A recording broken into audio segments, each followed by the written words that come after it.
サタンしろ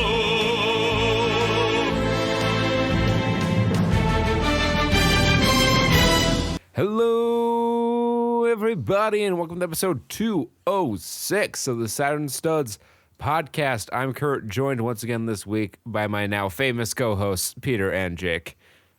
Hi, guys. This week, we are famously coming at you with the South African Duck Horde edition of the podcast. Unstoppable. What? Enough said. South African Speaking ducks? Speaking of Yes. foul, at work not yesterday, Wednesday, I had to go back to. I've been working out of ITC recently, but I had to go back to the East Hanover site to get some stuff. And on my way there, they were doing some maintenance on like a telephone pole or something. So they had like the whole thing coned off, the turn to get into work. So I like did a loop around and I tried to like find another way in. And there's a like little bit of road on the jug handle that goes the opposite direction, but it just ends in nothing. Like there's not like a shoulder. It's just like that segment of road ends and you can't go back the other way. So I do this like really strictly illegal U-turn in front of a cop. And I have to go back around and I just got to get in behind this other cop here.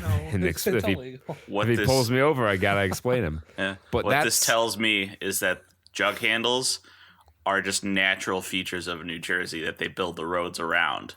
The jug handles come first, and then they decide what to do with them.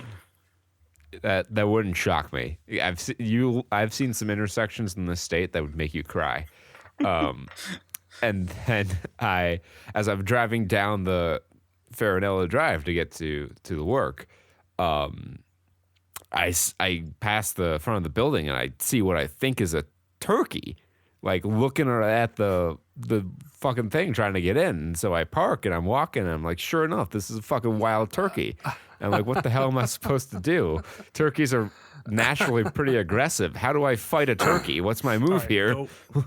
Go for the gobble. That's our sensitive spot. Thankfully, it walked away from me. I too have a foul joke. I was coming back from work yesterday. Well, actually, when I was going to pick up food too, apparently it was too windy for the geese.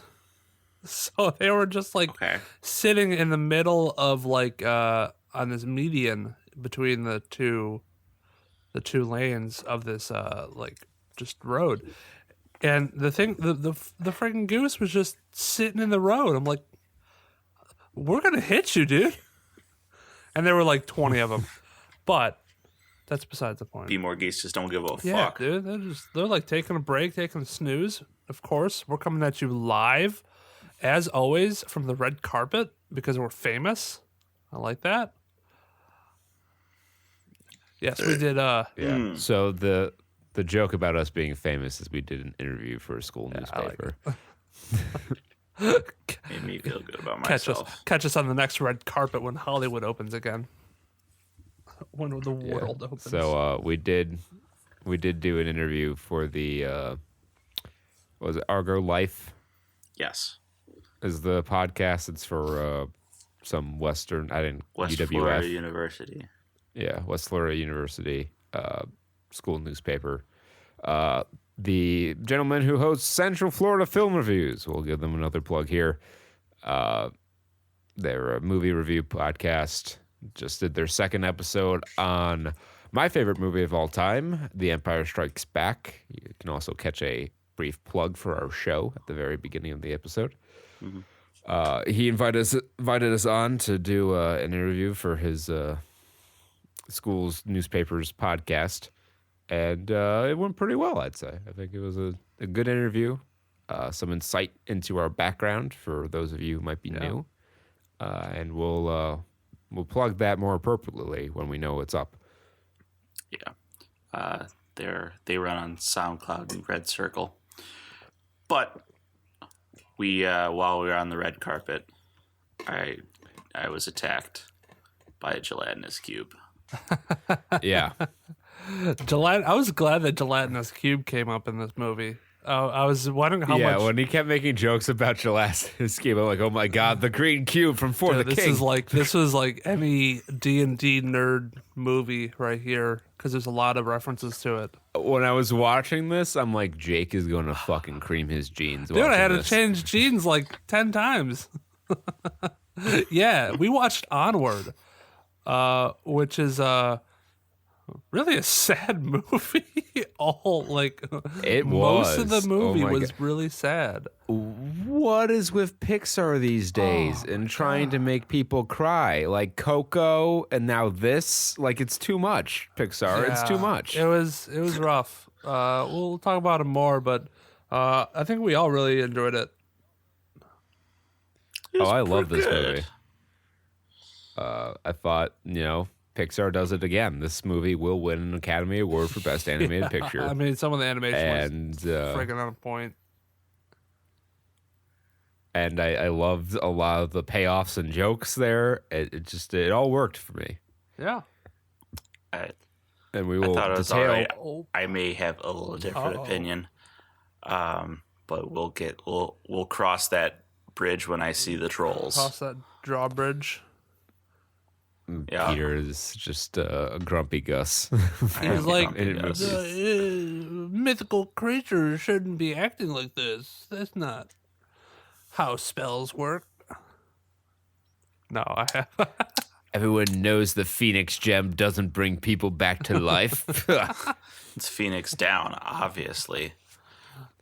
Oh, what was? Oh no, it's like Castlevania when I fucking ripped a fucking new asshole because they had tomatoes in one scene. Tomatoes are in any salad with tomato. You're like, I had one major issue with this, and I'm expecting a poignant criticism, but no, he just rails about how there's tomatoes in the fucking farmer market for 8 minutes. Just, God damn it! It's a new world food. Look, we have very clear records of what vegetable and what vegetation was available in Eastern Europe at the time. And tomato was not one of them. Come on. That's why pizza didn't exist. That's right. And then when pizza came out, it was like many rich people foods, a poor people food that just got bougied up really hard, like lobster. When they were like, True. lobster was a sea cockroach that melted into sludge after a day. Yeah, lobsters were for prisoners, and they're just like, here you go, have this monstrosity of a sea crab. then some guy's like, I can make some money off of this, and Red Lobster was born. The guy who fucking invented the fridge just flipped the entire cuisine on its head. Melted into sludge after it. It's true, they do. You know what else also melts into sludge after a day? Any Netflix action movie, which is why, despite the fact that the Russo brothers are directing and Chris Hemsworth is starring in it, I did not care about Extraction or its 3-minute trailer whatsoever. Oh my But god! it's got Life of Pi Kid in it. I don't know if it's from the kids from Life of Pi. That's not Life of Pi but Kid. he's brown like Racist. Oh. I'm going to look it up, and it's actually going to be. It also has David Harbour in it. I'm still mad at David Harbour because of Hellboy. I don't think I'll ever forgive him. Oh yeah. I'm sorry. I didn't spoil my view of David Harbour with Hellboy. So We still need to watch Frankenstein's Monster Frankenstein. What? Oh, right. Yeah, Frankenstein's Monster. Frankenstein. I kind of want to see that one for the weird factor. That might redeem David Harbour in our eyes. Yeah. Well, I never watched Stranger Things, Oh. so I don't have any loyalty to Hopper as a character. I do. Your only experience is Tide I'm a ride or ads. die bitch. Hopper all the way. My first exposure to him was the Hellboy trailer. I'm sorry. And then subsequently the Hellboy movie. And I was like, and he tweeted, he's like, well, he wasn't happy with it. He's like, I did the best I could. But, I watched that movie and I watched his performance and I just have to ask, did you? Did you really? Is that really your best, David Harbour? I think he has a very Just trying to wrangle your way out of this I think he has feature. a very narrow like range of acting, and he does that good, and he did it good in Stranger Things. But Well, yeah, it's like all these. Whenever a Game of Thrones actor is in something else, and everyone's like, "Oh my god, they're so good in Game of Thrones," and then you watch whatever else it is, and you're like, "They're not great in this." It's like maybe they just had really good writing, and really good direction too. behind them. They could have just been like, "Hey, we want you to this will really translate well over screen," and then they do it, and the director's right. Yeah.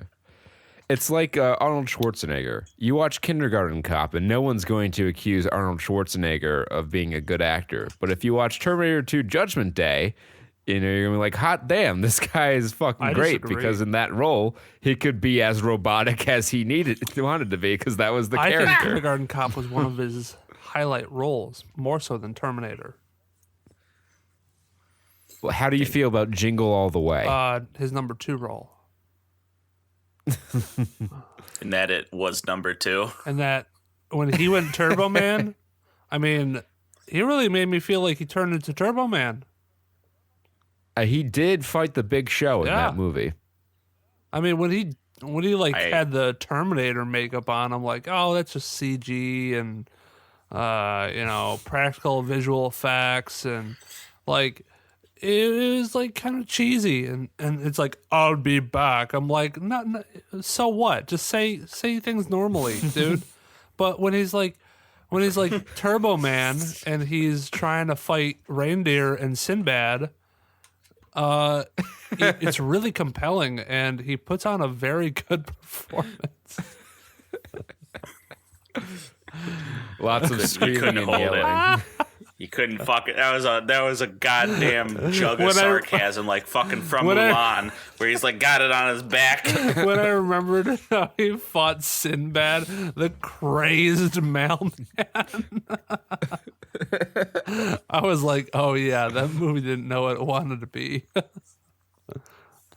it was Yeah, like, Jamie, my son, I'm two Turbo movies. Man. But what Well, about the- twins, though? What about Oh, and twins? his twin is Danny DeVito. Twins. I mean, Danny DeVito saves twins, Yeah. but like Arnold Schwarzenegger, he's not asked to do a whole lot in that movie, and he's okay at being like the fucking like he's a good action star. Like his action scenes are fine, but like any sort of dialogue or acting required, it just kind of falls apart.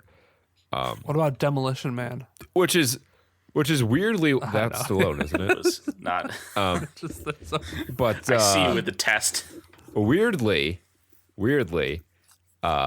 his bad acting actually made him good in Last Action Hero because it Yes. was all supposed to be like really cheesy and over the top. So that's another role that worked to his strengths. You just gotta, just don't let him talk too much. What were we talking So, about? I'm glad Oh, to hear- Extraction. Extraction, which does not star Arnold Schwarzenegger. Does it feel like pulling teeth?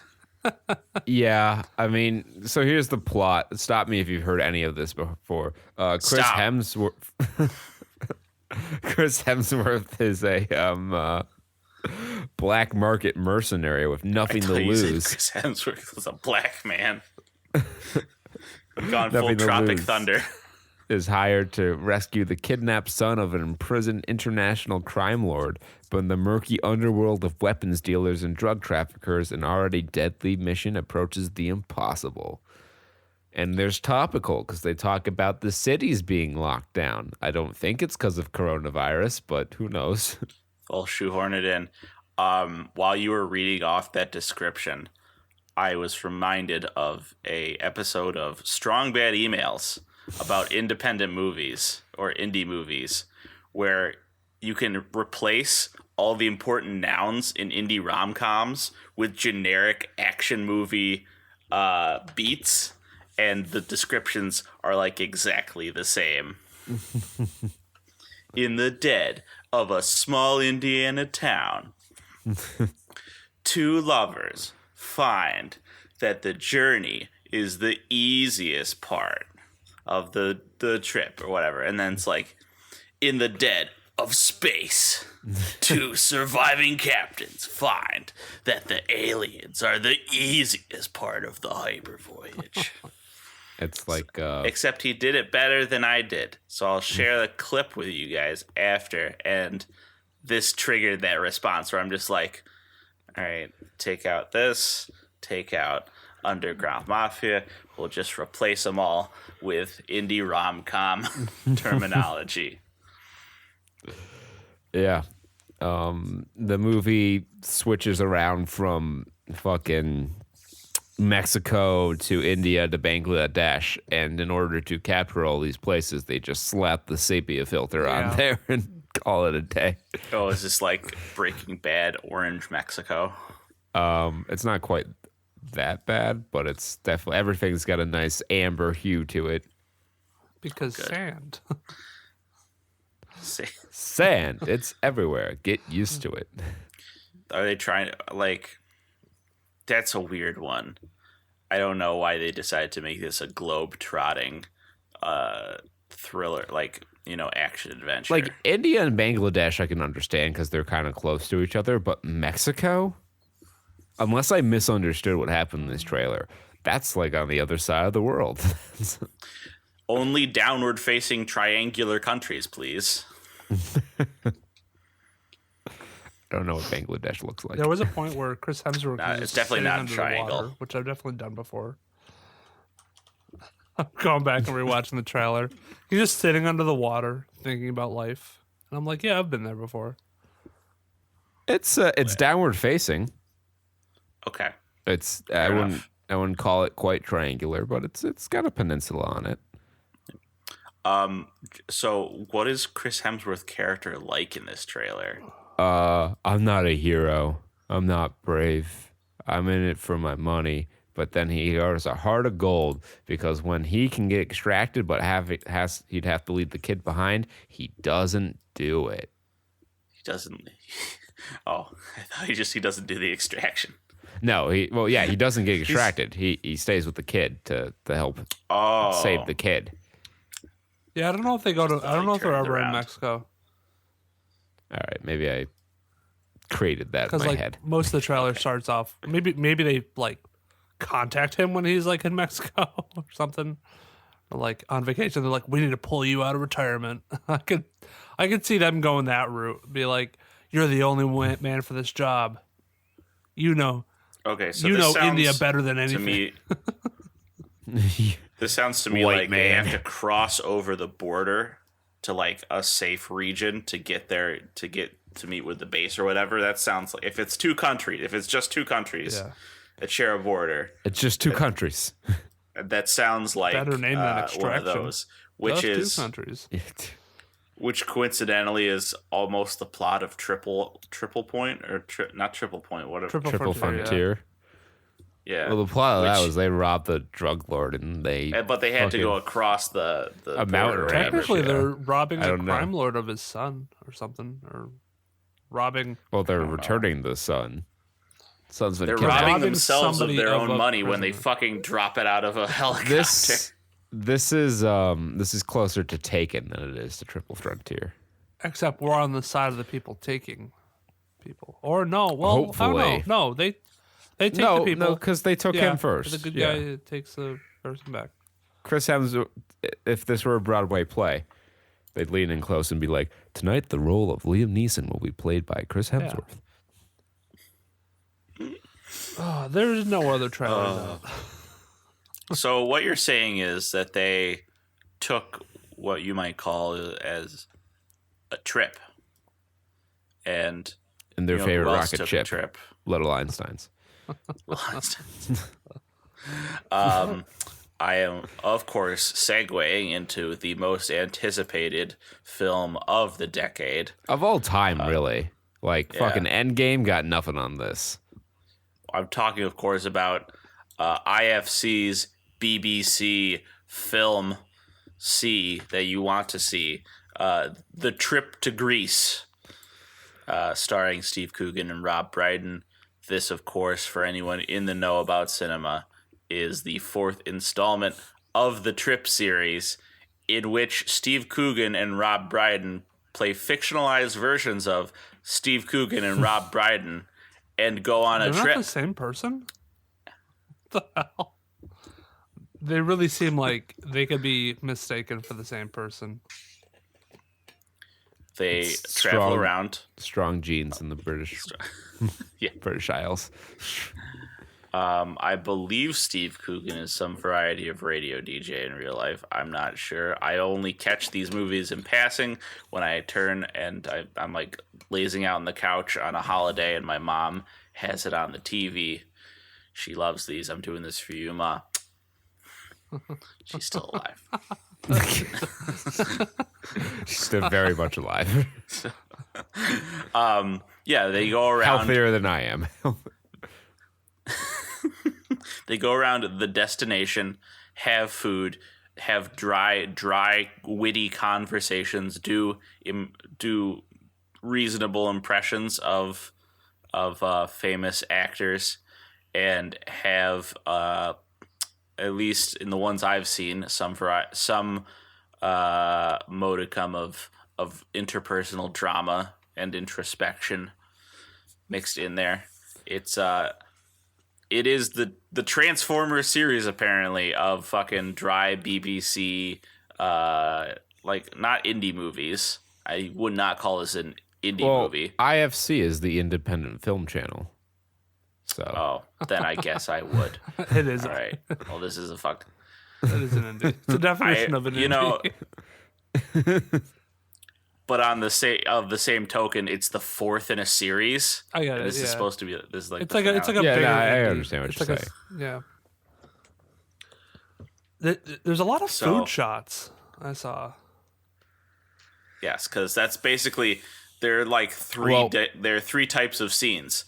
They're in the car, they're at a restaurant, or they're in their hotel room and like fucking regretting their entire lives. As a man who has been to Greece in the past 5 years, I will say that most of the appeal is food based. I mean, like Athens is in rough shape, man. Ever since their economy collapsed in 2010, it is not looking great. It was actually kind of sad to see the city in that state. Most of the ruins are preserved, though there is some graffiti on some like ancient like Fallons, and it makes me sad to see that. I would, if you plan to go to Greece, well, first off, don't wait this shit out. But second off, maybe wait a little bit longer. I'd say give it like another 5 years for them to. They're on the upswing, but it's a slow crawl out of the hole that they fell into. Yeah. Go to Italy instead. But Tzatziki. Visit my aunt and uncle, or my cousins. I was actually supposed to go to Venice this year, but I don't think that's happening. Yeah. We were going to go in November, but I don't think that. Well, I don't know. Unless it comes back. Well, the virus might be past in November, It might come but back. like, A, it might come back, and B, Italy's going to have some work to do to recover. It'll be less crowded after. at least. I guess so. Yeah. A lot of people. In the same way, if you go to fucking Disney World after the zombie outbreak, it's going to be less crowded. It's no lines. I just played 9 holes on the Riviera, walked right on. Although I do want to see zombie in a Mickey Mouse hat, in a Mickey Mouse costume. Oh god, That'd be so funny if the zombie's not like smart enough to take the costume head off, and it like keeps trying to bite people, but it doesn't work because it's got the fucking Mickey Mouse head on. That's the fucking cure. We gotta get the world's supply of buckets. We'll just strap them all up, and then we have our own fucking petting zoo, boys. Zombie petting zoo. Well, I think you could turn that Awful into ideas. like some sort of labor force, a zombie labor force. I think that's a lot of like wasted energy right there. Can we train them to do low skill labor jobs or dangerous jobs? Can we make zombies coal miners? I think we'd solve a lot of Somehow. problems if we made zombies coal miners. If you hook them up to a contraption that's like powered by a treadmill, And just Big fucking a hamster hamster wheel. And you can siphon the eternal energy of the plot hole where they don't decay over time. I think that we are on the precipice here of like developing an original movie concept. Because to my knowledge, I can't think of any movie where they've like harnessed the zombie apocalypse. Yeah, to, we're post-apocalypse. Like we don't care about that part. Yes. Everybody's seen that movie. That's happened. Nobody Everyone's cares. recovered, or they got they had a real good response to the zombie outbreak, and now they just have these zombies and they use them for menial labor. They have hundreds and Now millions I have of zombies a different take. across the world. Gotta use them. So we've been. I know I've thrown out some ideas about a spiritual successor to Ghostbusters. This might be it, where it's the zombie apocalypse and the dudes just decide, like, they're in the middle of it and they're just like, no, I'm gonna fucking make this work. And they build an energy company out of zombie walking, and they're the ones who they start the rebuilding of society.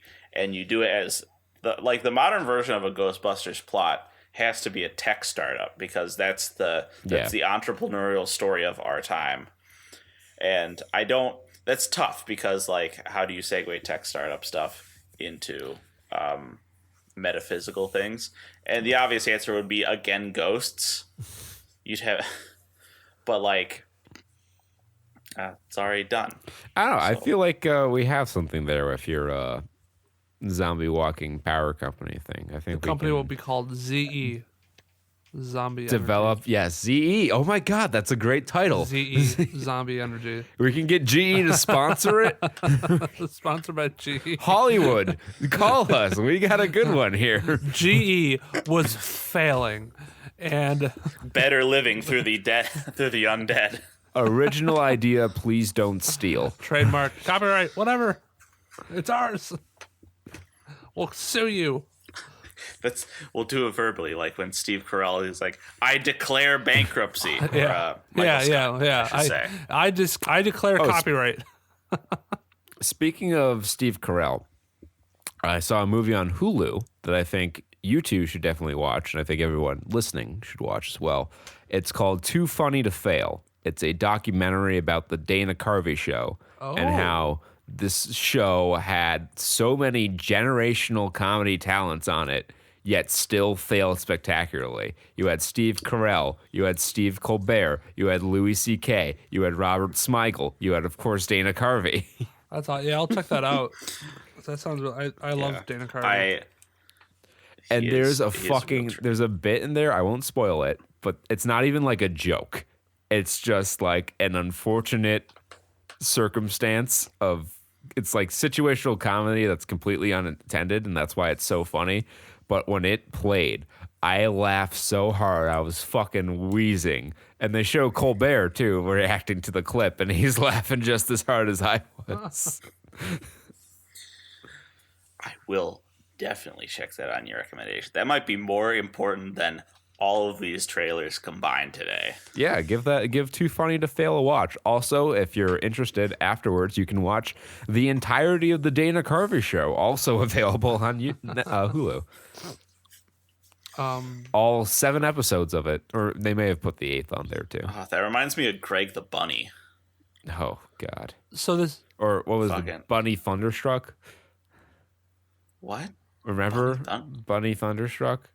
Or whatever on Netflix. Oh, the thing we watched for 5 minutes before we discovered Voltron, Legendary Defender. Fuck that. Yeah, that sucked ass. You had done a good job of repressing that memory. I feel bad that I just fucking put that back into you. It's not all back. You're fine. It's the fucking, like, the poo is spilled a little over the toilet, but it's not all the way on the carpet. Someone got poo on the outside of the toilet. Well, they took the poo that was in the toilet and put it on the outside of the toilet. What? Like, I don't even know why that fucking gag works for me. It's just so drawn out. It's just the way he says toilet. Hey, Jake, gotta watch Letterkenny if you want to know what the fuck we're talking about. Yeah, I know. That's another one that's on my list. We have plenty of time now. So it's not a trailer, but it is sort of a small announcement. I think they're coming out with a bonus episode of Tiger King. Yes, I was going to talk about this. They are bringing Tiger King back by popular demand for one last episode, but it will, if you're a fan of Tiger King, there's a chance that you aren't going to like this episode because it is not, like, it's obviously not part of the docuseries. They got Joel McHale. They dug up the corpse of Joel McHale, dusted that off, and got him to interview a bunch of people involved in the production. Oh, really? So it'd be interesting to hear like the crew members' perspective on, you know, getting this footage and stuff. And I'm sure they'll interview the director. They did talk to some of the he did talk to some of the people like from the show, like Jeff and Lauren Lowe and such. But it's still random celebrity interviewing people from Tiger King. All right. Well, I'll probably watch it. Yeah. Yeah. It is. Yeah. It's interesting because we're starting to see, we're getting the first sort of tidbits after people, you know, after this has hit the fucking entire country here. And that is the focus of a lot of the interview questions is how has the release of this series affected these people? I was gonna like that. Also, to get political a little bit, somebody in one of the, I wonder if they were like, I think it was a coronavirus press briefing, and one of the interviewers asked Trump if he had watched Tiger King, and asked him about Joe Exotic's case, and they're like, he got 22 years, and it was a really flimsy investigation. They're like, would you look into that? And he's like, are you recommending a pardon? That would be the greatest conclusion to this saga if Joe Exotic received the presidential pardon from Donald J. Trump. And he's like, you could not write a crazier ending to that story. Is that Joe Exotic? All right. He laughed about it, and then he's like, I'll look into it. And then and I'm like, no, he gives him the pardon. And then he drops Pence as his running mate for the 2020 election. Oh, my God. I wasn't going to say this, but I did see some tension up there on the stage. And if he won and Joe Exotic was vice president and then Donald Trump died because he's old and in very poor health. At this point, like, who needs Pence? We don't need Pence. Like, Pence was there as like a safety net for Trump's like a little bit too over the top, and then Pence was supposed to bring him down a little bit. Well, Pence took the backup quarterback job for the guy with two bad knees, but unfortunately his knees held up for the 4 years. So now it's like, who needs Pence? Pence isn't doing anything. Like, he didn't do anything for coronavirus or whatever. Now drop him, pardon Joe Exotic, wipe his slate clean, bring tigers into the White House, make Joe Exotic, make Cub petting great again. This is dark prophecy right here. This episode may need to be sealed. And, this is gonna get seized by away. The Secret Service, and like they know too much. This is gonna be seized by the Magitherium. The FBI is gonna be knocking on my door in about 5 minutes here, I predict. Fucking race of archmages is like, you're gonna destroy the world with this shit. Probably. We're casting a spell and we don't even know it. We're going to summon a dark future in which Joe Exotic is president of the United States. The important part is we have to get this idea in front of Trump. If he hears this, there's no way he can say no to this. He's like, that's too funny. Just tweet the fucking episode link at Trump. That's probably the best way to reach him, in all honesty. Like, I could see Joe Exotic turning Republican from Libertarian. Close enough, whatever. Donald Trump strikes me as the man who will like fucking relentlessly scroll through his mentions on Twitter. Jake, this will be a very important decision for you today. You have the power to influence the future. You have the weight of the entire timeline on your shoulders, Jake. I think I'll have to. You have the power to influence this election. I think I'll have to reach out to him. You could create a scenario in which Joe Exotic is president of the United States. I think it just might have to be done. All right. This is scaring and depressing me. I think we need to figure out we need to move off of this topic. All right. Well, I guess I will recap once again the Box office. the box office, and oh boy, taking back the crown, Phoenix, Oregon. Plus, It's the it's a only movie out. re-release. It's a re-release. Plus, It's our baby. 77.9%. 27 theaters. It's in 2 more theaters. Why is it in 2 more theaters? Where are these theaters Texas. opening? There ain't no coronavirus down here.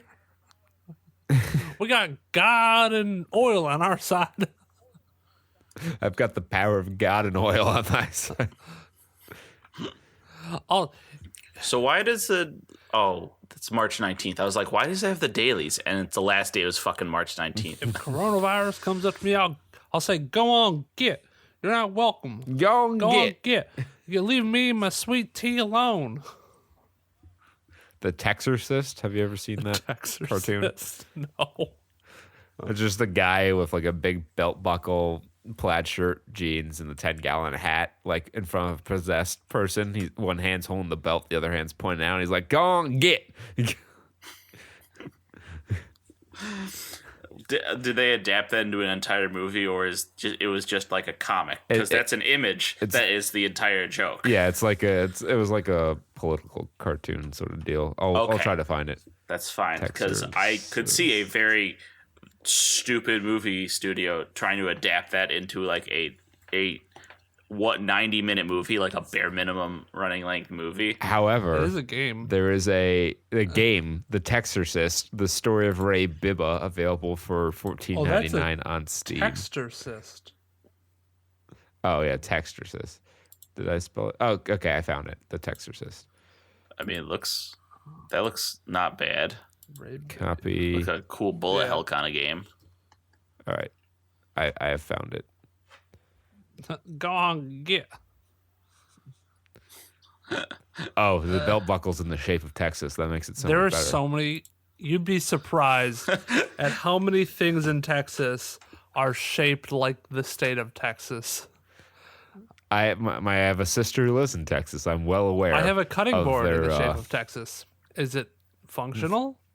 I mean, not really, because it's. kind of. I mean, when you cut on the parts that are wood, yeah, but it's what is the other part of this composite? it's weird. It's well, because there's only like this much room to actually, and I'm showing you guys on Discord, but people at home probably are like, what? There's only about like It's this there's big, only about, like, guys. 4 or 5 inches of actual cutting space, and the rest is just blank. And if, What? because it's in the shape of Texas, so you got like the bottom part. I understand. So I'm like, well, I can cut garlic down there like this. It's like fucking rendering the meat from a duck. There's just not that much Yeah. there. It's very functional. It's more of I think it's more of an art piece than anything, but It sounds like one of those things you hang on the yeah, wall well, I in your cut kitchen. the hanging part off because I thought it was a thing. You hang that one, and then you hang the giant metal star. Yes, my aunt and uncle are from Texas, and they have tons of Texas paraphernalia littered throughout their house. Oh, great. it's a GIF. It didn't link the GIF. If you I think it's a rule in America. If you move outside of a city and you get a thing that is large, if you get a 2-floor house that is larger than a certain size, you have to get a metal star to put on your fucking front wall. Yeah. pretty much. So and It's like go on middle Get class white Rises. Passover. And if my uncle is listening to this, I love the cutting board that you got me. It's fantastic. Does your uncle live in Texas? Yeah. Okay. I just needed to make They sure. were they 'cause they it'd were the be ones who odd got me if he, the cutting board and whatnot. It'd be odd if they lived in Pennsylvania and got you a Texas-shaped cutting board. That'd be kind of strange. I would like a Pennsylvania shaped cutting board. I feel like that would be very that's functional. more Yeah. functional. That would be perhaps the most functional state you could make a cutting board out of. Well, like cutting boards I wouldn't want Or like Michigan? maybe Colorado. Is it Wisconsin? Which one is the one that's separated by the lake? That's Michigan. Yeah. Separated by Lake Michigan. Yeah, do not want that. It's not Lake Wisconsin.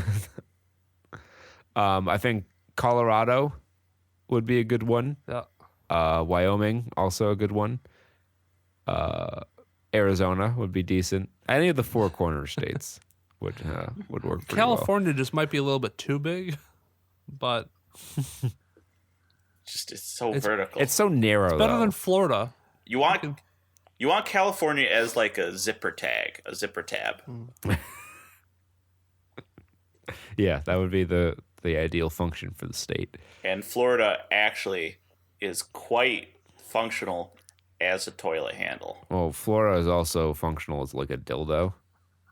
Florida-shaped dildo would And a work out gun. pretty well, I think. The whole suction cup is where the panhandle is. You turn it Yeah. upside down. You can just Exactly. Dead. Just sit on fixed in place. it and give it a good That sit. bad boy ain't going anywhere. Jesus. Fucking break a cinder block over this bad boy. Someone find that GIF of Bugs Bunny cutting off Florida from the rest of the country and having it float out to No, sea. find the Bugs Bunny gift that got copyrighted by Warner Pictures, and now it's claimed as their own property. So, Bugs is it's canon that Bugs is a struggling sexual Oh, deviant. yes. You got a nice The- man posted there. I like the stink. Stinks real good. This is what happens when there are no movies in theaters, guys. Yep. This is what you get You go instead to of the some very follow bad up. places. I when this whole thing happened, when they closed down the movie theaters, I went to Jake and Peter and like, we need to come up with segments to do in place of the follow up, because there's not going to be any movies, and this is what we came up That's what with. happens. Just We just fucking riff on stuff. posit what states would be most useful for what household objects, and Thanks for coming to State Talk about- Studs. Bugs Bunny being a fucking serial predator. Not to be confused with follow up. the serial predator, who is just a Just walks around supermarkets molesting cereal boxes. carnivore for Cocoa Puffs and Reese's Puffs and all kinds of I like puffs. the boo berry. Or the serial predator who will steal the first 18 of anything, of any machine item. That one was really What? bad, That guys. was a swing and a miss there. Serial numbers, Fuck you. Jake. So mad at you right now. If it's I was like, yeah, serial numbers, but like, that gave me all right. heartburn. then you're living my life, Jake. You have a taste of Pierre taste of my has agony. learned how to weaponize bad jokes. Like, I'm pretty sure we could drop him in Afghanistan and the Taliban would be gone in about 3 weeks. They don't even have to know Still the a better language. plot than Jurassic World. Hey, no. Let's take dinosaurs and put them in Iraq. Have raptors go into caves and sniff out bad boys. Yeah, okay, all right. Now I'm just thinking of the fucking Ever the what? funniest joke in the world. Remember that Monty Python sketch? Yes. Oh, well, I've got to link that to you, Jake, so that you can know it. Monty Python, funniest joke in the world. That's a classic skit. It's like 5 minutes. Go watch it. Take a break Okay. from this. Go Okay. get a water. Go watch it. All right, I'll and be come back. back to us.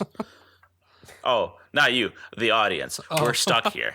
We're here The red forever. carpet has glue on it. We're trapped. I have not been able to move my feet for the past however many minutes. The past 45 minutes that we've been here. It's hurting my knees. We're all victims of our fame. I've been watching clips from Monsters vs. Aliens, and because my family actually enjoys that movie. I know it was kind of maligned It wasn't a bad movie by any stretch, but it was less popular. And I've been watching random ass clips, and the general W.R. Monger.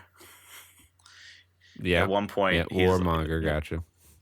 One of his lines early on in the movie is he's talking to the giant woman, Gargantua. He's like, "Oh, don't cry, honey. It's gonna make my knees hurt." You're just like, what? Because it rains, and old people's knees hurt when it rains. Funny joke. All right, Aaron Hansen Yoda. Monsters vs. Aliens, that's the one where Stephen Colbert is the president, right? Yes. He plays the keyboard. Yes. Yeah. He goes Okay. all crazy with the. He plays Axel F from fucking Beverly Hills Cop. Do, do, do, do, do, do, do, do, do, do, do, do. You got it. Yep. He plays that in front of an alien, giant alien robot. And then Seth Rogen is a fucking incomprehensible mass. And he also plays a blob in the movie. He hits on a piece of jello. I like the movie.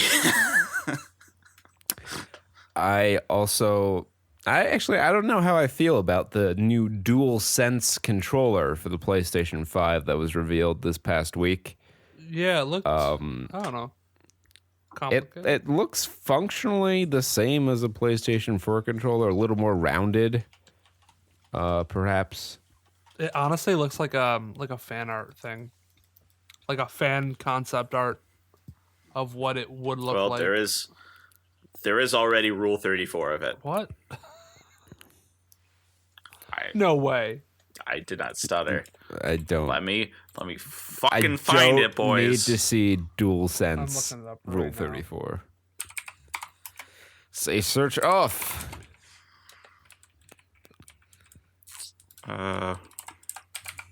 So,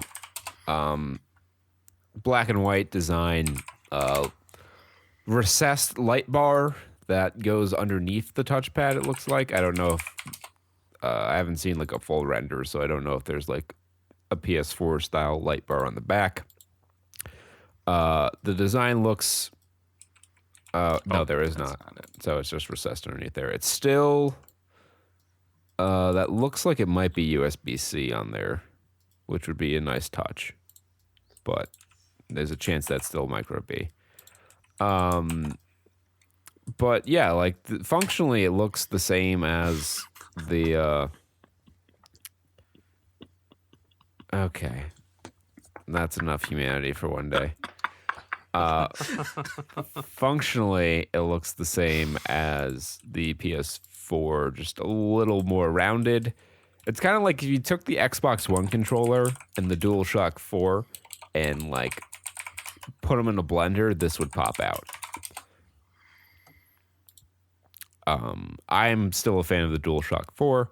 I don't know that I will be picking any of these up. Well, I mean, when I get the PS5, I'll have the one that comes with it. So we'll see. Maybe I end up liking this a lot too. But the DualShock 4s, I believe, will be forwards compatible with the PS5. So you'll have your choice of the two. Although some guy from Bethesda, whose name escapes me right now, says that it'll make you forget about the DualShock 4. So I see. Because you but won't be using it anymore. it's Bethesda, so it'll be fucking buggy. Joke about unfinished game here. Yeah. The Catch, Carp and Course is a new game that's coming out. It was announced. Apparently it makes catching fish look like a Hitman mission, which I am instantly sold on. So if you like the fish and you like Hitman, this is your game. It looks so dumb. Good. Just make another good fishing game. Like Sega Bass Pro. Sega fucking owns the entirety of fishing games. With that Sonic fishing part where That was Big Cat has Big the Cat was a tech demo for all their fucking fishing line of products because Sega love their own cross promotion. They are incestual with that shit. I mean, Nintendo is too, but But Sega Bass Pro is like the fishing game in arcades, and I believe it was on the Dreamcast as well. Yeah, it was because it came with the fucking fishing rod controller.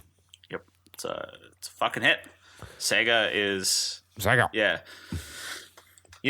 I think that might be an interesting topic for another time in an editorial if we talk about Sega's arcade days. Yeah, that could be Legacy as an arcade. interesting. You producer. have to do some research into that. But yeah, that could be an interesting thing to look at. I do still want to do a redux of the 5th console generation episode we did, because we have a lot more experience now, and I feel like we can do a better job covering what, in my opinion, is the most interesting console generation of all time. Mm-hmm. Well, 5 and 6 together. I think their stories are inexorably linked. Yes. The video game time is a flat circle. Video games. So Amazon's New World MMO has been delayed. The coronavirus outbreak claiming yet another victim in the game sphere. It wasn't finished, and the development team has to work from home, and that's slowing things down. So it's been pushed back from its May target release, which I don't know how much do you have left to do on it. I know crunch towards the deadline is like a real big thing in game development, so I guess maybe it shouldn't be a surprise, but you'd hope that by April for May release, you'd have it mostly finished. But it's been pushed back to August 25th launch. And that's all we have on that, really. A game that luckily wasn't too delayed, but is in restricted access. I think you can only get it right now through Twitch, keys or something like that. I don't know how that friggin' works, but you can get it through Twitch somehow for free, and it's called Valorant, and people are talking about it and playing it a lot. A lot of streamers are playing it right now, and they're having a lot of fun with it. It's basically it's basically CS:GO mixed with Overwatch abilities, and you have 3 points that you can capture. I think CS:GO only had 2 points. And it's like a search and destroy, plant the bomb, defuse the bomb type of game. And there's 20. Well, there's a max of 24 rounds, I guess, or 25 rounds. Yeah. First So 12. by CS:GO, I think we should clear that up because I'm looking at the site now. They're trying to tout it as a skill-based, high skill ceiling first-person shooter game. With the addition of character unique abilities. Yeah. So the big title on the website is where precise gunplay matters. Yeah. That's what CS:GO was a lot about, with precise gunplay, really getting those headshots. And one of the things that a lot of streamers, a lot of pros have been doing, have been hugging the walls and trying to get the angles just right. Mm-hmm. And it's all about how fast can you click the mouse to get the first headshot, because the person will die. It's kind of interesting. I think people who like CS:GO will love this game too. And there's a kind of unique aspect of bringing in abilities that add a little flair to it and bring it up to the modern age of Overwatch being so popular. So it looked all right. Not my cup of tea personally, because I never played CS:GO. But hey, if you're into that stuff, it's highly this competitive. week I had the big day. Final Fantasy VII Remake finally releasing for the PlayStation 4 to unsurprisingly good reviews. It'll be a bit before I get my hands on that, because I do not own a PlayStation 4, so I will have to wait for either A, the PS5 to come out and for me to get one, or B, it to make its way over to the PC, which I believe there is plans for. So just have to wait out a little bit, but that's out now. If you want to go and watch gameplay of it, reviews, and decide if you want to spend your money on Final Fantasy VII again, you can go do that. It's probably the biggest story in games this week. So this one caught my eye because to get stories now, in order to have a diverse range of sources and stories, I just go to Google and I search gaming news and I filter by new this week. And I saw this article and resulting mock-up and got my hackles up. Oh yeah, that's right. So we talked about this a little while ago. The WHO began officially recognizing video game addiction as an official psychological disorder. And so some Canadian gaming website, Online Casino, recently compiled a handful of theories about long-term effects of gaming on the body and compiled them into a mock-up of what a future gamer might look like. Now, the inception here is that this person only plays video games fucking 24 hours a day, 7 days a week. And like, fucking some of these things, like this is the ultimate fucking okay boomer article. Yeah. Oh yeah.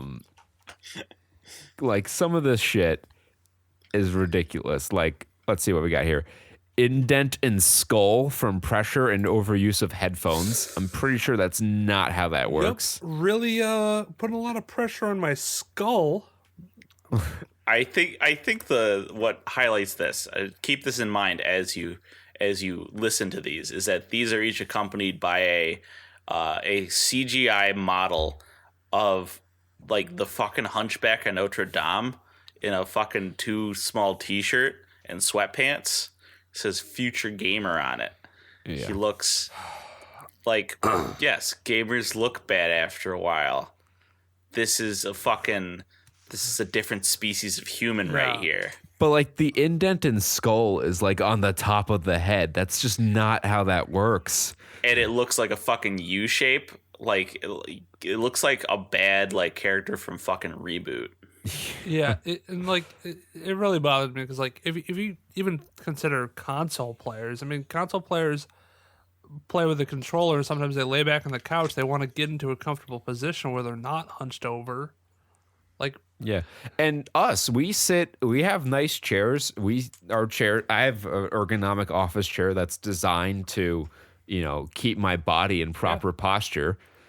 Like if I'm uncomfortable, I'm gonna move. We're not all hunched. Like I'm not gonna sit hunched over my keyboard all day and be like, oh, it's no pain, no gain. I know the people at home can't see me, but this is my gaming posture. Does it look like I'm going to end up like the fucking Hunchback of Notre Dame? Yes, because you play games. And look at the headphones. Oh, right. I'm sorry. Yeah. You're only... My skull is going to get sunken in. You're only 25. Your skull doesn't harden until you're 50. Bald patches from lack of sunlight and vitamin D. I'm pretty sure lack of sunlight has no correlation on hair follicles. And I know plenty of people who are losing their hair without gaming. Bloodshot eyes staring at computers/TV screens. I don't think that's a thing anymore, but also you can just get like gunners or something. Some of these like are things, to be fair. There are obesity. Yes, if you don't. Yes, if you're not and rounded shoulders. But hairy ears from lack of air circulation. What? That's a masturbation thing. That's like fucking hairy palms from masturbating. Yeah. Hunchback, like, yes, some people sit with poor posture that can lead to a hunchback and rounded shoulders. Eczema? Eczema? Eczema? Oh, okay. That's how you spell that? Stress-induced eczema? I don't know if that's a thing. Yeah, it is. Okay. Obese? Yeah, if you'd ever move, but I game quite a bit. I also walk between 10 and 15,000 steps a day and work out 3 times a week. People can do both things. Yeah. Pale skin from vitamin deficiency. I'm just pale to begin with. That has nothing to do with carpal tunnel syndrome. Yes, that can be a thing with any repetitive task. If you work an office job, you're at greater risk for carpal tunnel than you are if you game frequently. And again, this is one of those things that does happen, but the people who are getting it are fucking StarCraft players, Yeah. with 600 clicks a minute. PlayStation thumb. Repetitive strain injury from excessive use of a controller. Got me there. Blisters on fingertips from excessive use of controller or keyboard. I have never once got a blister on my fingertip From a keyboard, even no. close. Blisters on your palms from fucking running the middle joystick on the N64. That happened to me once. I tore the skin off my palm because the pads of my GameCube controller were gone. I was playing Dragon Ball Z Budokai, and there was one mission where you had to like rotate the sticks very fast, but that's like, if I had the rubber on there, it never would have happened. So and it goes away. Yes. It's not a chronic condition. Trigger finger repetitive strain injury. Got 25 years on these. They're okay. Varicose veins, result of poor blood flow from sitting down for I know long people who periods of don't time. play video games who have varicose veins, so That can happen, sure. Like some of these can happen, but this is just all like generally if you don't take care of your swollen ankles from lack of movement. again, that can happen to anybody. You could be watching. Doesn't matter if you're playing games or watching Days of Our Lives. It'll happen to you if you don't move around. Whatever. Joke's on you. I have restless leg syndrome, so I don't lack of movement at all. We'll pull up the. I think what they're thinking of is pull up the South Park World of Warcraft guy. Yeah. You all know where he's leaning back on the fucking chair and he's just an amorphous mass. The comments on this article are great. First off, Richard J. Cox, kill yourself. A guy named Owen agrees with him.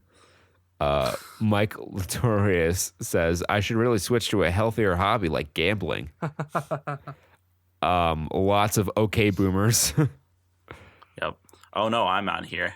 Anon. Not my fucking problem if idiots on the future are like that. What the fuck? I don't care. Please kill yourself, faggot. Peter, this entire article is overdramatic and only written to cause panic. Fuck off with this clickbaity herder video games bad mentality. That's something I could see Peter writing. Yeah, me too.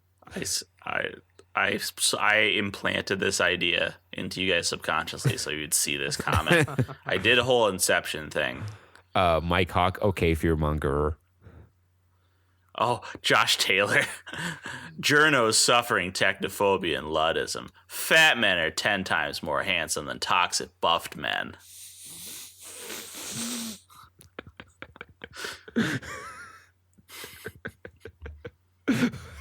This is not a dig on our larger viewers for sure. No, like this is, I don't know. This is something else. This is low self-esteem. Oh my God. Programmer with maybe the best comment of all time. I could easily choke slam you through space and time using my superior gamer strength. Oh, I'm looking at these are some great fucking names out here. We got Pepsi Cola Pussy. I doubt black gamers would look like that. Not even close. Because the model is white. We got Huge Ass. Where the fuck are we you? have just the N-word. It's just the N-word. I don't know why they don't have a filter on that. Yeah, I'm surprised they let Who him knew the make an account consequence for of that. sound.net would not be the pinnacle of journalistic integrity. Yeah. That's so funny. I'm gonna upload that. So that's what we've come to. Like that's what people are looking to write stories on. Because the fucking indent in the skull gets me so much. It's like they're not fucking made of clay. They're not babies. Literally, that happens if you're a baby. Like your headphones don't weigh 50,000 pounds. No. They are engineered to not put a lot of pressure on your skull. Now, there was one helpful comment way at the fucking bottom buried here. Because we are just we're scrubs on this site, we saw the picture, we read the headline, we went to the fucking source of it. Turns out if you read the article, It's a little different. Oh, of course. Because they are also partially bashing on this thing because, well, let's actually quote from the article because I liked it. Makes me feel better inside to know that these guys are not just parroting. It's all bullshit. Some of these, so I'll quote from the second paragraph here. Some of these symptoms are possible, especially from excessive long-term and serious gaming. More than anything, though, a lot of these issues are a result of not taking care of yourself. Well, something gamers are capable of doing, and many already do. How can you avoid this? As usual, by doing the obvious things. Eating healthy foods, drinking water, fixing your posture, taking breaks to stretch, and walking outside every once in a while. You know, things video game outlets already tell their readers to do. Yeah. The next paragraph goes on to talk about the source, and that it is a digital gambling website for, quote, serious players. Yeah. So my dig is not on the authors of this article. My dig is on the creators of that mock-up. Yes. But yeah, like we said, I opened up the stream overlay to see how much work I'll have to do. And like, you can manipulate it so that it fits. But for some reason, I don't know how to fix this. Jake is where Peter should be, and Peter's where Jake should be. Can you just change the text under our names? I can probably just move the boxes. I'll figure it out. We might not even have to work on it, but this is all for later. Future. Seeing as we are scrunging the bungle of the internet for we're looking at articles on gaming news comments from gaming casino. Was it gamblingcasino.bet? .bet. Oh man, .bet. Oh, All right, well, we fucking bet on Onward here, and it came up Snake Eyes, except that's a bad roll, so it came up 7. I don't know. That was a weak transition. I apologize. Came up Yahtzee. Yeah, we won. Okay. We won with Actually, Onward. we should play online Yahtzee at some point. Get Yahtzee out on Tabletop Simulator. I'd be down for it. So yeah, Onward. Onward was a great movie. Onward. Onward. I enjoyed this movie quite a bit. Yeah. It was a good, family-friendly, sad movie. Made me feel feels. Made me want to call my dad. And the Cats in the Cradle. Oh my god, yeah, I was watching this. I'm like, if they play Cats in the Cradle, I'm fucking out. Made me want to look up that's... what the main character's race was, because that's not an elf. So yeah, Disney here. I'm really impressed that Disney would take a chance on such an unproven duo as Tom Holland and Chris Pratt. You know, best known as Andy Dwyer from Parks and Recreation and the scientist from Spies in Disguise. I believe this is their first Disney project too. No. So. What? All Avengers. right, so that fucking Jake. rocked my world because. What are you talking about? Jake. What are you doing, Jake? That's the joke. .jpeg. So Oh, you didn't make it sound like a I joke actually at had all. a real ass misunderstanding about this. It's like, Kurt, are you I okay? watched Are you having a stroke there, buddy? Because they just had a big old movie called Avengers. Yeah, Jake, that's the joke. They're best known as Star-Lord and Spider-Man, but I joked about their other fucking... the Disney Marvel series commonly known as Avengers. Okay, good. You might have heard of it. No, so I spent the entire movie, my brain was doing a really tough job of justifying this. Like, it was working really hard to justify that Barley was played by Jack Black. I thought that Barley was played by Jack Black just because that's the kind of character he would play. Is like a rockin' nerd in his cool van. Yeah. So I'm like, this really doesn't sound like Jack Black. He must be doing a great job of voice acting. Yeah, like a 50, 60-year-old guy voicing a 19, 20-year-old, whatever, something like that. Sure. Crazier things have happened. No, I think he might have been like Yeah. 18 or 19. I just, if I'm not I don't think I'd be crazy for assuming that Jack Black could have been in this kind of a movie. No, like if they ever made a live action Onward, yes, Jack Black would have been an appropriate. He would have been cast. something, some part of this movie. Like, yeah, Burley does seem like or Barley or whatever. Certainly seems like a Jack Black character. I will level with you there. What was that Will Smith movie that came out on Netflix? Bright. This did Bright so much better. Yes, that's what I was thinking. Like, this is what Bright, should have been. Yeah. Like, they took. You mean you don't like the scene where Will Smith kills a fucking fairy on his front line and goes, "Fairy lives don't matter today." No, I didn't. I did not. I did not care for Bad Boys in Mortar. Well, Pixies, I guess. Pixies and fairies are kind of close together. But they also did a little bit more discriminatory stuff against Pixies in this movie, too. They were just like, they're beating them up and stuff. Biker gangs. Yeah. Saying they can't fly. They forgot how to fly. Their ancestors were But then they lazy. fly because fucking Chris Pratt's character is oddly right about everything in this movie. Yes. Like, He rolled really high in charisma. I thought that like the emotional climax of this movie was going to be like they'll do the thing, they'll follow his way, but it like won't work because Quest of Yore is it's just a game, man, and they were going to have that argument. But no, he's right about literally everything. Yep. Yeah, he is. Even towards the end, he's right about it. You think he's wrong, and he's like, no. Turns out he's right. So that just goes to show you D&D players know everything, and you should listen to them 100% of the time. Not wrong. I mean, you're spitting facts. I can't recall a time when I was wrong. Because I played D&D So once. me neither. Therefore, Yeah. D&D player, Exactly. 100% right. Ayo. Before we talk about the movie, talk about spoilers and all that jazz, I did say at the beginning that I was not as much a fan of this movie as the other two, my other two co-hosts here. I don't know, not a bad movie by any means. I felt like the grease on the wheels to me was not there.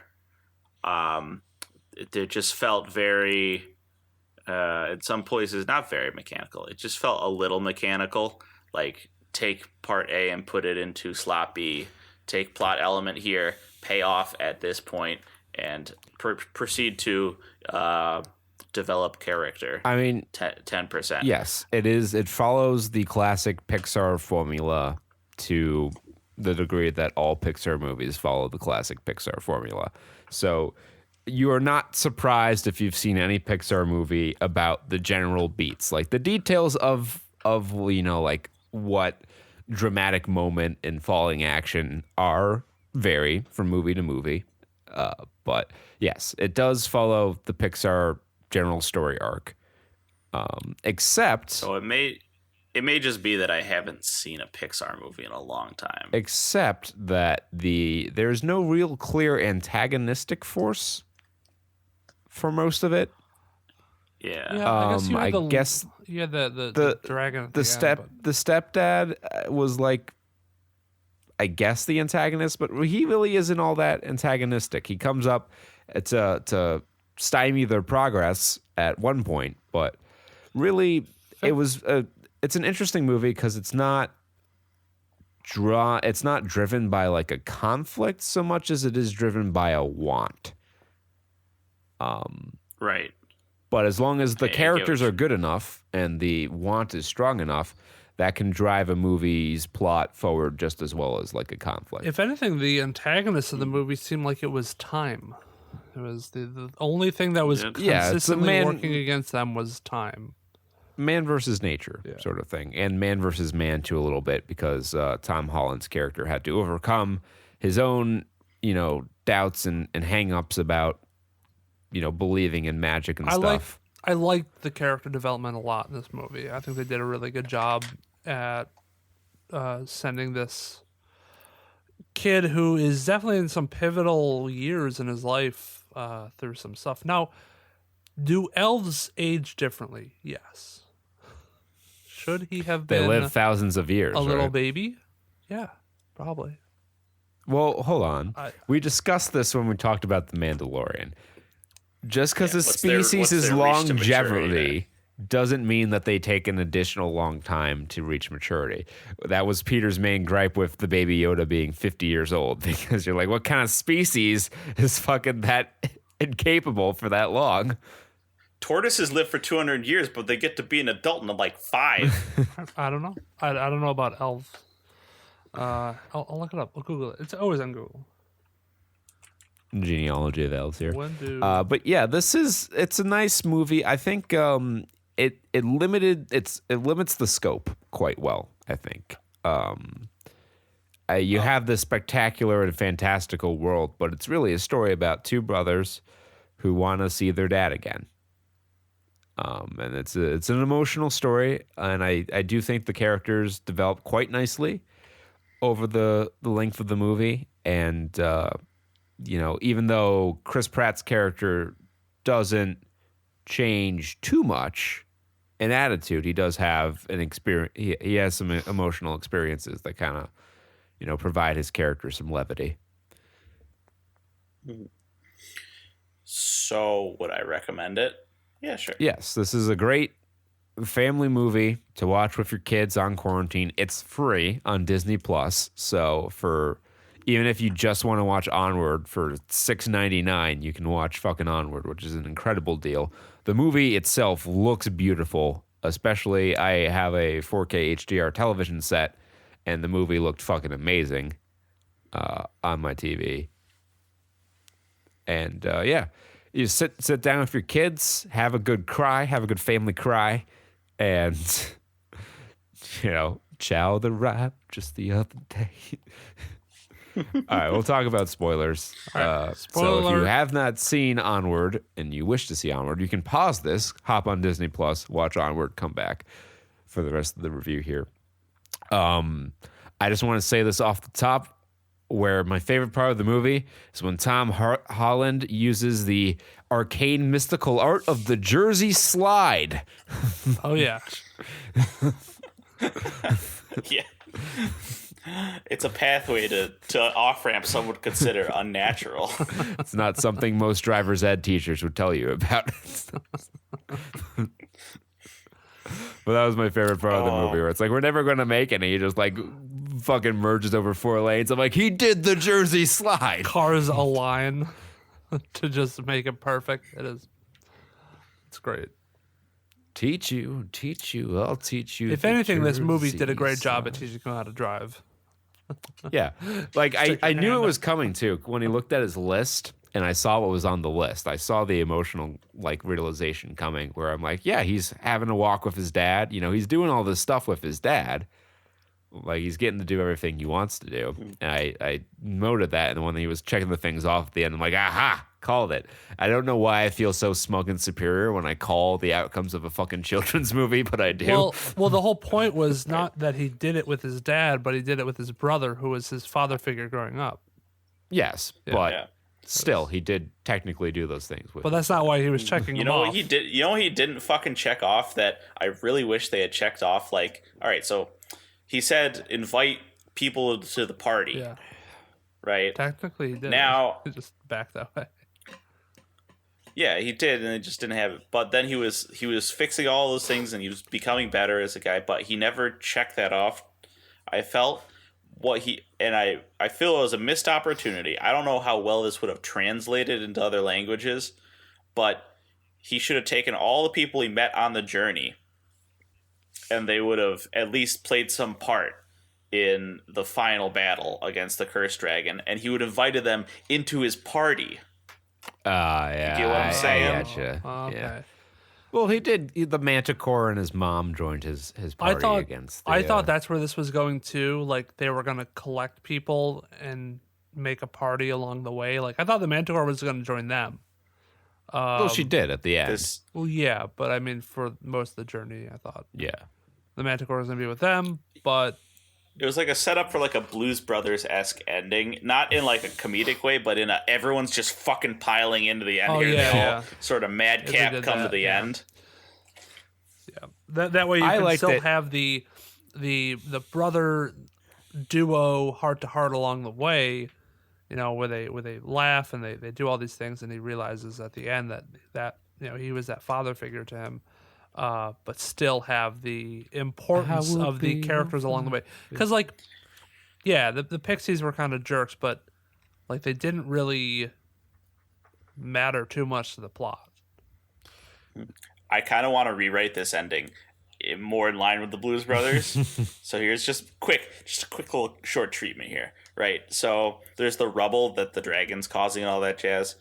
The final shot be everyone's there. They're at the school and they're all like they're trying to get to Barley and the Phoenix Gem, but in the battle, like the wreckage has like blocked it off, and like Blues Brothers, everyone's like banging at the doors, and you get those 5 minutes, of when he's with his dad. And I don't know, I would write it so he like jumps off the cliff or he like escapes down the cliff. So when the rubble finally comes down, they're like, where'd he go? I was really hoping through most of this movie that there was going to be some bullshit where they would get to keep their dad around, but no. I was kind of upset because like if he casts a spell a second time, shouldn't that mean the upper part of his dad's body should be just around? Be there for a day. Yeah. It's like, I feel like there should have been more instruction that 2 Phoenix Gems are required for the spell, not just 1. But maybe that is. Well, I don't know if it was. Yeah, I think it was because he didn't maintain his focus. Yeah, he was very inexperienced. I think had he started the film at the point he ended it, he would have been able to cast the spell with 1 Phoenix Gem without any incident. This isn't a gripe that I had during the movie. This is a gripe I had afterwards, where I'm just starting to nitpick all the shit. This is a nitpick posthumous nitpick for this movie. How fucking Go ahead. What? No, go ahead. No. I was just gonna say that I liked how they paid off, even little shit in the beginning, like the fucking mom's workout. Like as soon as she grabbed the sword, I'm like, oh, please tell me she's gonna do her fucking Pilates workout moves to slay this fucking dragon. And sure enough, she does go up there. Julia Louis-Dreyfus fucking killed it in this movie. Yeah. Yep. So good. Yeah, she was great. She was very good. I was like a little taken aback by that when she started running with the sword. I was like, oh, damn. All right, cool. Nice. And she's doing her fucking thing. I was like laughing my ass off in the middle of holding back tears because there was emotional climax right before there. Laughing my ass off. Oh, that's slapping. I heard it as slapping too, Jake. Well, I guess if you're you slap your knee, you slap your ass. Yeah. And I mean, she had a lot to slap. That was an unreasonably thick elf. That mom had some cake. Not a fan of the short haircut. Couldn't do it. Me neither. But that cake though. I wish it was my birthday. Oh wait, it is tomorrow. Reluctantly crouched. Heyo. Yeah, wish everyone Jake a happy birthday on Sunday. Yeah, we should do it. So my nitpick with this movie. How fuck y'all forget about magic? I mean, it's like whatever, fine. It's old, it's out of date, it's whatever. But there's still fucking Amish people in America. How come perhaps there ain't no magical Ammonites? Perhaps there were. I could see them being traditionalists. The dad went to a fucking commune in college. And he's just like, I went out to a magic hippie commune where they gave me my own staff. I did a whole fucking quest. Yeah, I could see there being magical weed, traditionalists around the world.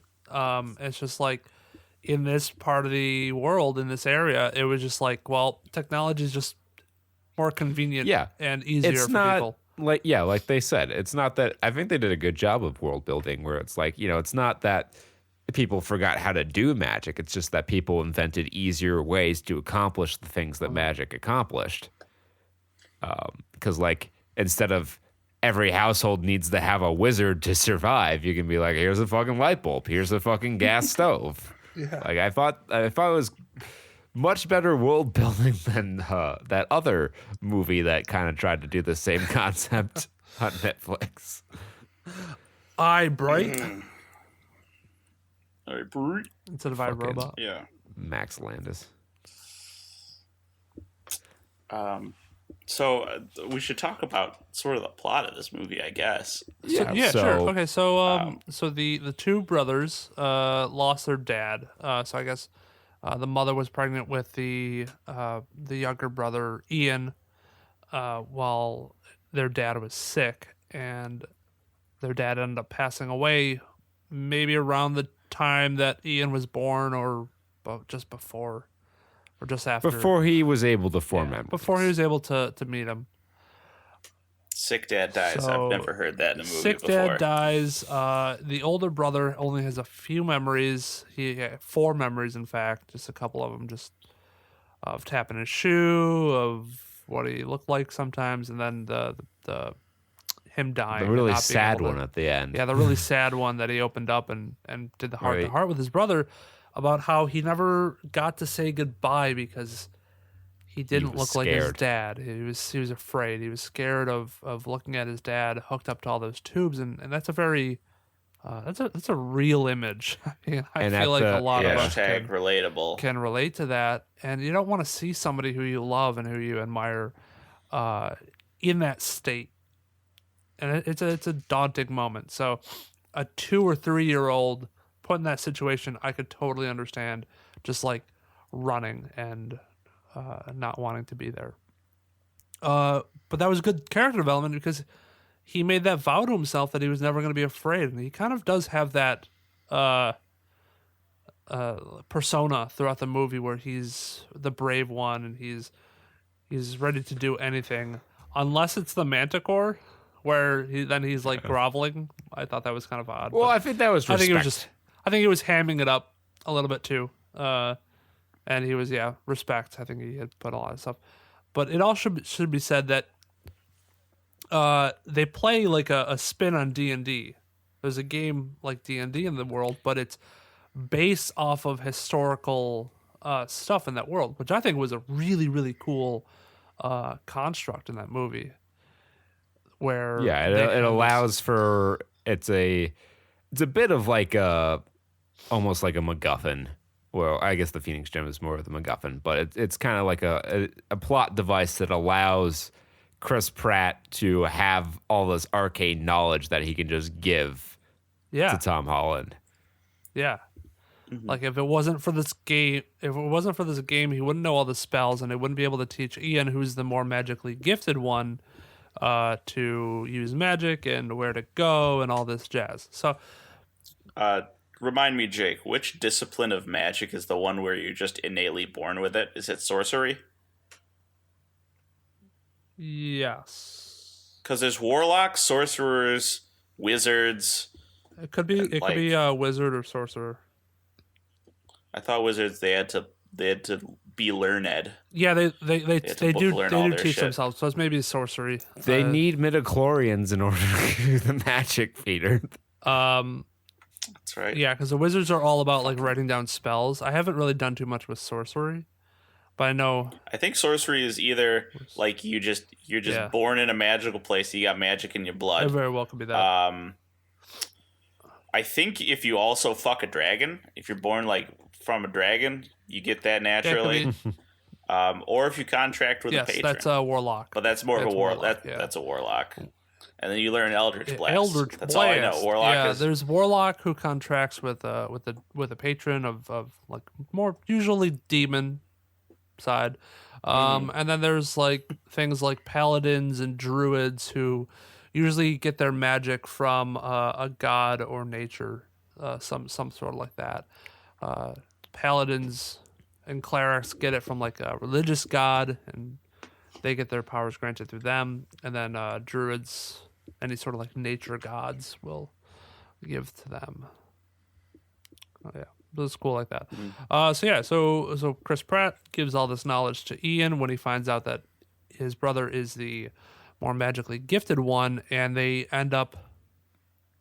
So we should say also it starts off on Ian's 16th birthday, and their mom is supposed to give them a gift from their dead dad when they are both of age, and it's a wizard staff, and it's got a phoenix gem with it, and he found a spell that is called the visitation spell that would bring him back from the dead for one day to see his kids because he knew he was dying. He knew he wouldn't be able to see what his kids grow up to be, and he wanted to see that. So they perform the visitation spell. It fails because Ian is not learned in the arts, which sucks. But I feel like he should have. There should have been more planning into that.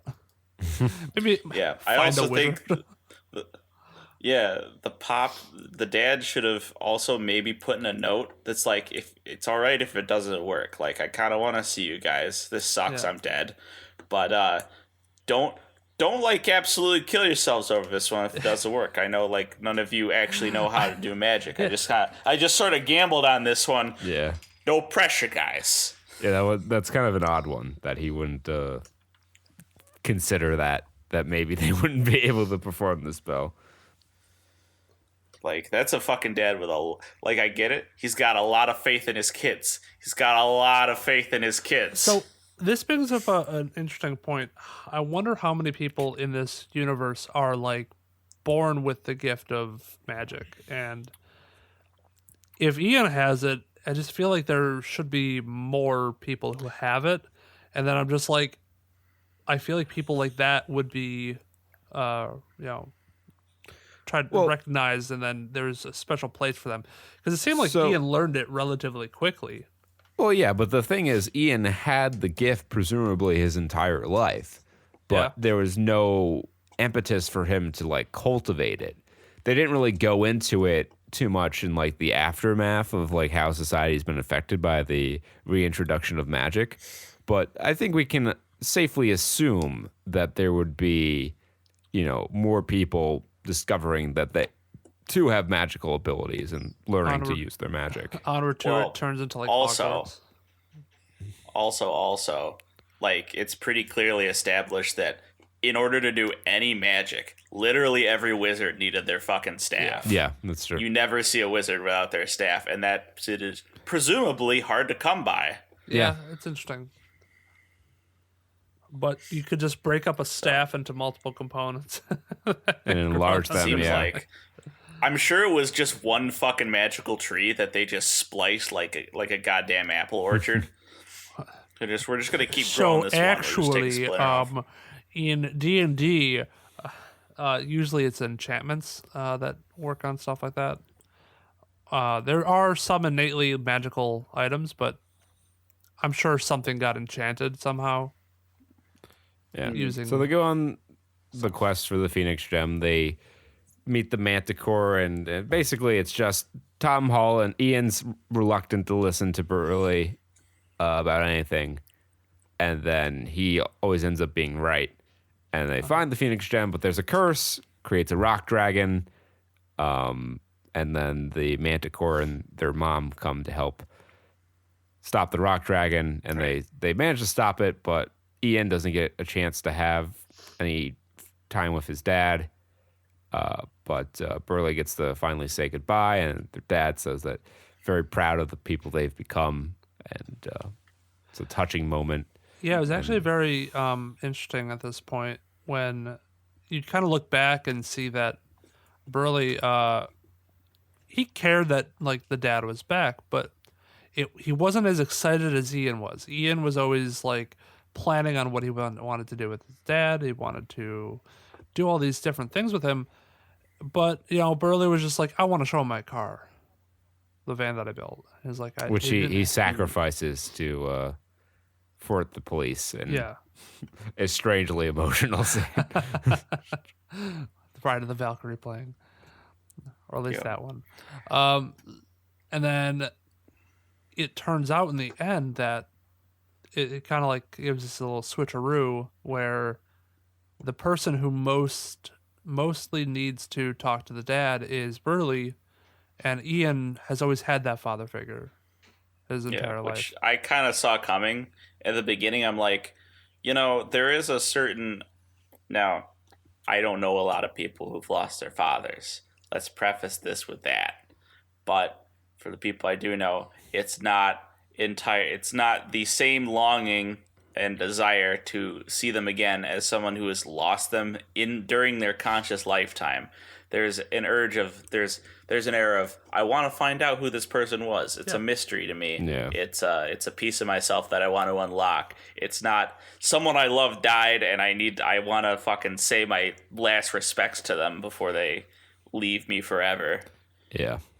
It's a different dynamic, so it did make a lot of sense to me. It was like I don't really need to see him. Yeah. And like it's a symbol of regret for him, of the person who he was and has worked hard to not be, like saying goodbye, not saying goodbye. Like, I know personally when I lost my cousin last year, ironically, the last words I ever said to him were goodbye, but not in the context of I'm never going to see you again. Right. So like it's something that it hits you lingers with different. you like always. I never got a chance to like say, like I love you, man, and stuff like that. It's just a random like goodbye. I'll see you in a month or two. And I did, but not in the way that I wanted to. You know what I mean? Yeah. Yeah. So there's that longing to that closure. People we crave that closure, and when you don't get it, it sucks. And I definitely think we saw that in Burley when he regretted not saying goodbye, and he really wanted that. So yeah, I felt that it was a good. I liked the ending and where they left off with that dad story, and it was important because they didn't do the whole weird magic shenanigans where like, oh, he's back forever now. Yeah. And they kind of not foreshadowed, but they told the audience like, we're not going to do anything like that because the mom already has an established relationship with somebody else, and time has moved on, and this person doesn't belong in this universe or in this lifetime. He's supposed to be dead. It's really fucking morbid, but they didn't. It wasn't a whole quest to like bring dad back to life. It was just one day. Yeah. Also, like, if he's back forever, you're dipping into the unsavory pool of necromancy and the implications thereof in the universe. So, I mean, they did what they had to do. I think they did a good job with it. So yeah, I think what Afterlife was like. Yeah. I think that this is a good movie to watch with your family if you're all quarantined together. I think everyone there's something in there for people of all ages, and it's a very emotional thing, especially if you have lost someone close to you, as most people have. It'll resonate with you just that much more. Be sure to check out SaturnStuds.com for all our other stuff, and social media at StudsSaturn, or on Twitter, and Facebook.com/SaturnStuds. Live stream tonight around 8 p.m. Not quite sure what we're doing yet, but we'll figure that out. And keep your eyes on our Twitter or Facebook to figure out what that's going to be. Do I have anything else to say? Oh, yeah, you can support the show by donating. The link to that will always be in the description. Don't feel any obligation to donate, especially in these times. If you are struggling in any way, please, take care of yourselves. Make sure that you're hanging in there through this. I can order my Little Caesars. It's all good, guys. Yeah, we're going to be okay. But until next time, be well, stay safe, and party like it's 1995. Bye-bye. Peace.